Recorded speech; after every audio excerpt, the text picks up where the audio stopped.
So it's not bad, but it's frustrating. And it's my issue with this entire series of She-Hulk.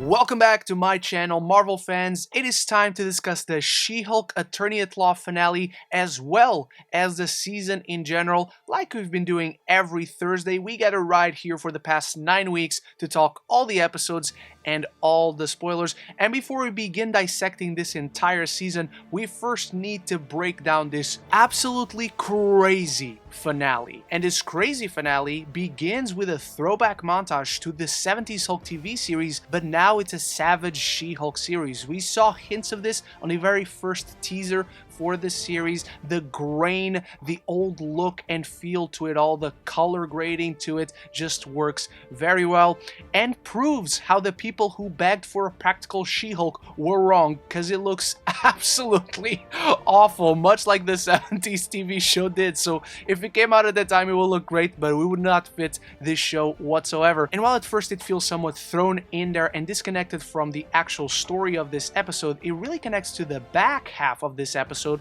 when things really get insane, as it feels like a ton of people are throwing in these stylistic ideas that don't necessarily feed into Jen's journey of self-acceptance or into her character and the story she finds herself in. There's a point to be proven with this opening, but we'll get to it.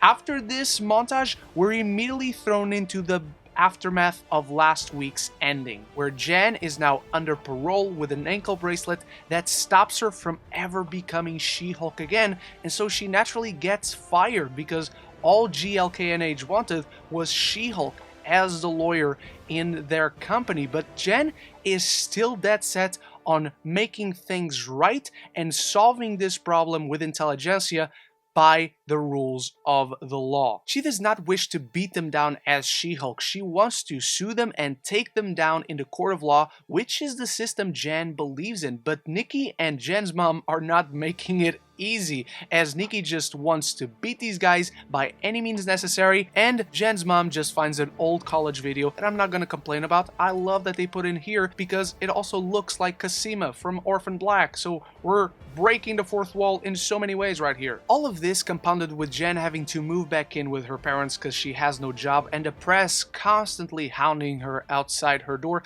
leads Jen to take a mental health day and accept Emil Blonsky's invitation of going to his retreat to hide away from the world. And this is when all the pieces start coming in together. Nikki plans on infiltrating intelligentsia with that college video that we all love so much by way of Pug, and Pug throughout this episode is an entire mood. He does not feel comfortable amidst all these guys who are woman haters and just don't like She-Hulk because she is a woman that is having her moment in the spotlight. And I just love seeing Pug in this scenario because I feel very much like him. And at points I even thought intelligentsia was going to break the fourth wall and just be Twitter itself, not having a real leader. But eventually we find out that Toby, who went on dates with Jen, is a client at GLKNH, he is the leader. He arranged for Josh to seduce Jen, he sent a wrecking crew to take her blood, and eventually we see him having a sample of Jen's blood and transforming into a Hulk when everything comes together, because Emil is giving a speech at this intelligentsia gathering that also happens to be set in his retreat. Jan crashes the party, Smart Hulk comes in, Titania for some reason is there. It is an absolute mess and such a forced way to bring all the characters and all the plot lines together, and even Jan herself calls out to this. Is this working for you? No, not at all. I have no idea what's going on, Jen. Which is when this episode takes a massive turn, when it suddenly shows the Disney Plus menu, and I went looking for my remote until I heard Jen's voice, and she crashes through the little She-Hulk rectangle and goes into the assemble rectangle. And so now Marvel Studios Disney Plus exists within the MCU, and I love this whole confrontation Jen has with the writers of the show, where this is just another MCU finale that did not earn bringing all these pieces in together, leaving the lead character to the sideline, and she demands to talk to Kevin. Everyone just refers to supposedly Kevin Feige as Kevin, and She-Hulk forces her way into Marvel headquarters. She beats a ton of security guards, and she is confronted by this AI named Kevin. Now in this case, Kevin stands for Knowledge Enhanced Visual Interconnectivity Nexus, and this GLaDOS-like machine stands in this virtual room full of screens, much like the Disney presentations when Kevin Feige announces new projects, where we just see all the movies and TV shows in the MCU, going all the way back to the original Iron Man, and even a glimpse at Doctor Strange in a Multiverse of Madness. That's the most recent one I caught, but let me know if I missed anything. There's this big confrontation where She-Hulk suggests a much better finale for her show than the one we were being given, than the one this robot and the team of writers had set on delivering to us. And she even has some ideas for season 2. She even calls for Daredevil to be brought back, and he is. We'll get to that in a bit. And I find this deconstruction of She-Hulk, of the Marvel TV shows, and even more specifically the finales, absolutely brilliant. I don't think this show necessarily earns it, but we'll get to that in a bit. But this entire rapport between the two and what it leads to is fascinating. I was eating it up, and once more shows how the writers of this show are extremely smart. They have their finger on the pulse of how the Marvel Cinematic Universe works and the fandom itself. It is not without flaws, and this brings us to She-Hulk being put back into her show, not before a conversation where she has to turn back into Jen because the VFX are too expensive and she has to transform off camera. But funny enough, this is the episode when She-Hulk looks the best. The sequence after where she confronts Toby and just sues him, does not beat him up as She-Hulk whatsoever. There's this shot where she transforms on camera and she looks absolutely amazing. Even Daredevil is brought back. He just jumps into the ground with a superhero landing, wanting to help, but everything is solved. Emil goes back to prison, and this leads into the post-credit scene where Wong is back to take Emil out of the prison and give him a place in Kamar-Taj if they can fight and spar and train with one another. But the ending of this episode is the thing that really pissed me off. I love seeing Jen and Daredevil together. I love that whole rapport between her and her parents, the classic embarrassing family lunch. But this is when Bruce actually comes back and he brings his son from Skaar, Skaar. Now, I'm not a big fan of the look they give to Skaar here. It's a really quick glimpse we have at him. We don't even have a line from him. I don't even think they're going to keep this unknown actor that they cast for this specific scene. But I also really don't like how they're bringing in Skaar so fast into the MCU with no explanation. Who did Hulk, did the nasty with, like She-Hulk did last week with Daredevil? Who was that? Because we got no understanding of how this happened and why is it being introduced in someone else's show. It's just a cap-off that makes no sense. But up until this climatic moment, I had no issues with this episode of She-Hulk. I was having a ball, and I wanted the entire series to have been this weird, this out there, this confusing, this sharp and smart. Because as much as I love how crazy this episode gets, the control, quite literally, that it gives to Jen, I don't think it earns this complete jump across and over the fourth wall to the point where it's non-existent anymore.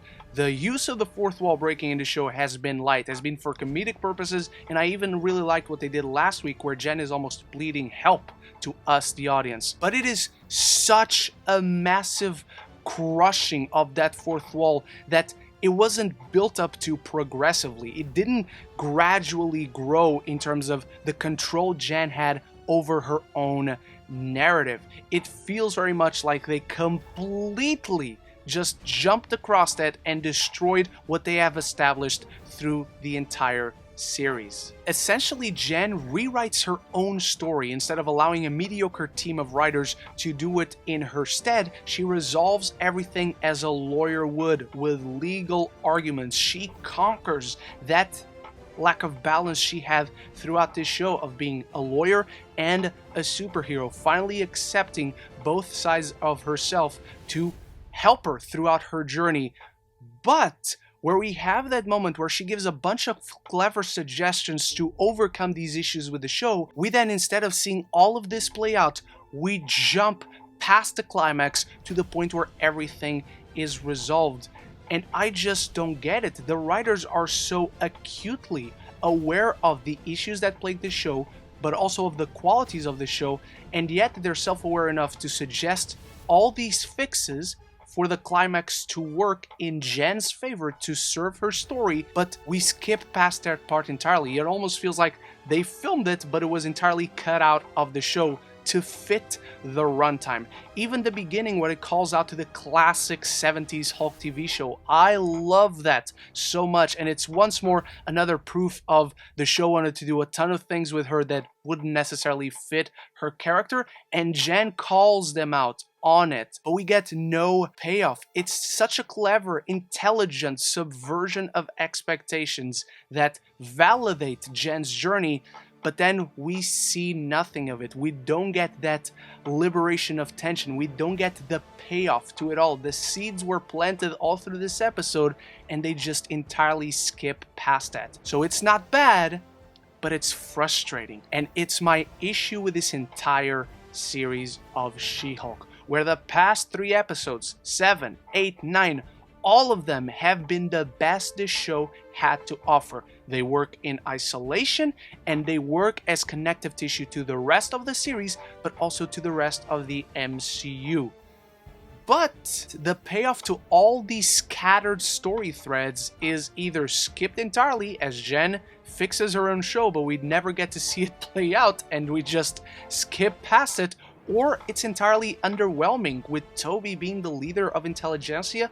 Nobody cares about that guy. He was never built up as a main villain, as a lead villain. Like Jen says, the serum is not the issue, so we needed an actual bad guy to be the face of this evil organization. Again, maybe if we didn't give a face to it, maybe if we actually had Twitter, again, the breaking of the fourth wall to another whole level would have worked really well, as the real world fans would maybe get in the way of the She-Hulk show being made.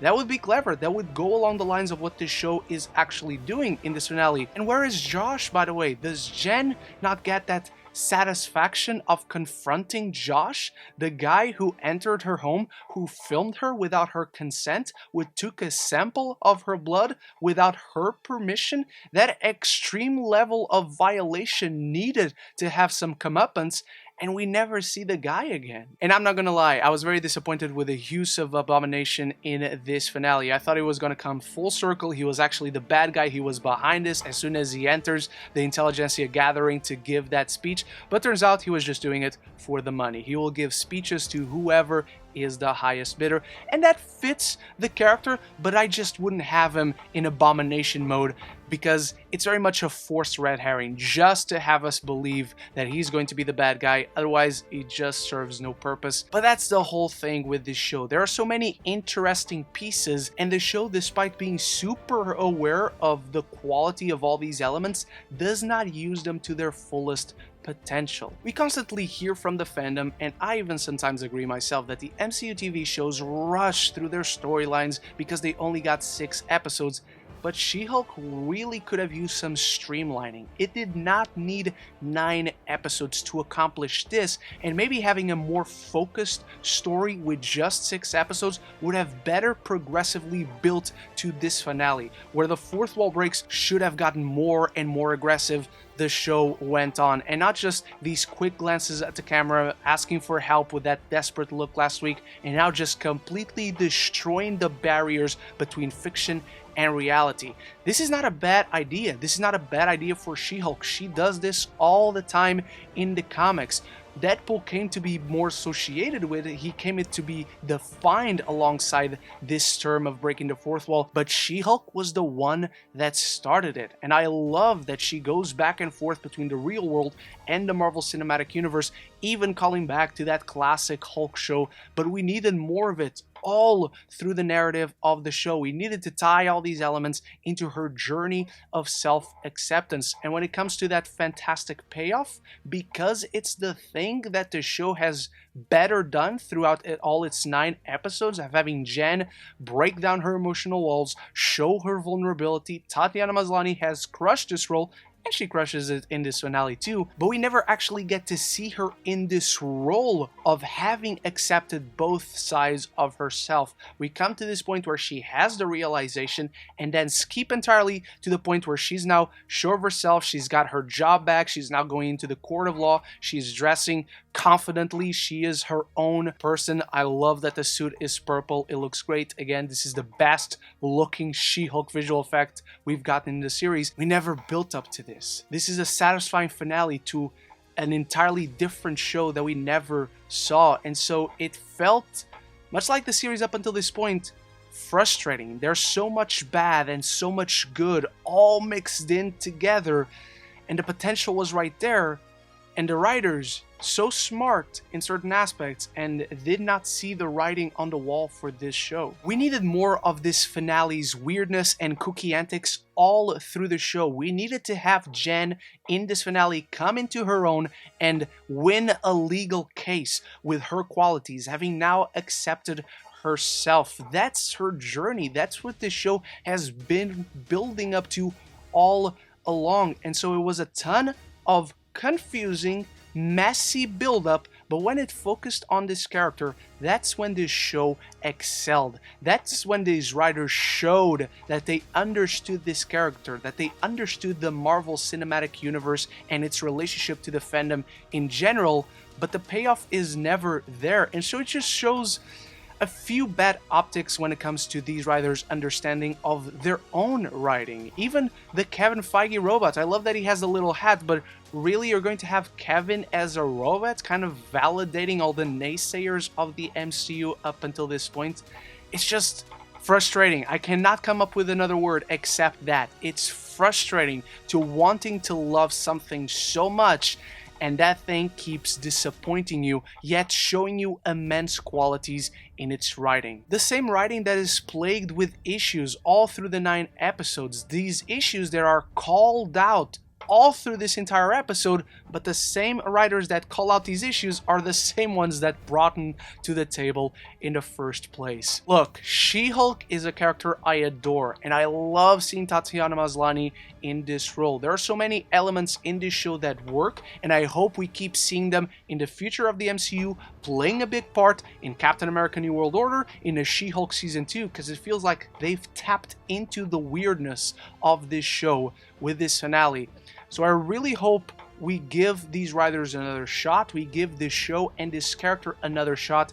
But as for this season, this is the most frustrated I've ever been with anything in the MCU. The storyline is never fully cohesive, the pacing feels constantly messy and lacking any balance. I just want a story focused entirely on Jen Walters. I don't need this show to have this messy journey where it brings all these elements and characters that serve no purpose other than distract us, only for the show to call itself out on it with its lead character. Break the fourth wall in an aggressive fashion such as this episode did more times. Do more of this kooky weirdness. Make it confusing for fans, like where are the levels of reality we're playing at here? Make it like that, but just don't coast around to just swerve at the last minute, because in trying to be an extremely different Marvel finale, they ended up kind of being exactly the worst kind of Marvel TV show finale, and because of that, it cost the entire show immensely. I don't want to ramble for too much longer. I believe I've spoken enough about my thoughts on this finale and on the season in general. So before I dive into my final thoughts on the first season of She-Hulk Attorney at Law, I need you to start the conversation in the comments below. What are your thoughts on this season? Did you love it? Did you hate it? How do you rank it amongst the MCU shows and the MCU in general? Anything and everything down there. And if you enjoyed our journey through the She-Hulk episodes, if you enjoyed this She-Hulk review, or if you just love movies and TV, this is the place to be. So consider clicking that subscribe button and you won't miss any future conversations on your favorite movies and TV. Much like its individual episodes, She-Hulk Attorney at Law is a really smart sitcom, but a rather convoluted addition to the grander MCU. Jen's journey of self-acceptance has her grappling with relatable issues, but the emotionally resonant journey she goes on never meets its fulfilling resolution. Feeling like the fourth wall Jen breaks all through the show is put between us and getting to an intimate level with this character and her journey. I am giving She-Hulk Attorney at Law a C+. That plus really is only there because of the creativity displayed through the messiness. But that is my take on the first season of She-Hulk. Let's hope they nail it on the second season. Don't forget to let me know your thoughts on it in the comments below. There's much more MCU content right up here. Thank you so much for watching, and thank you to my channel members for always supporting the channel. And I'll see you on the next MCU shows, my friends. So until the next one, love each other and love the movies.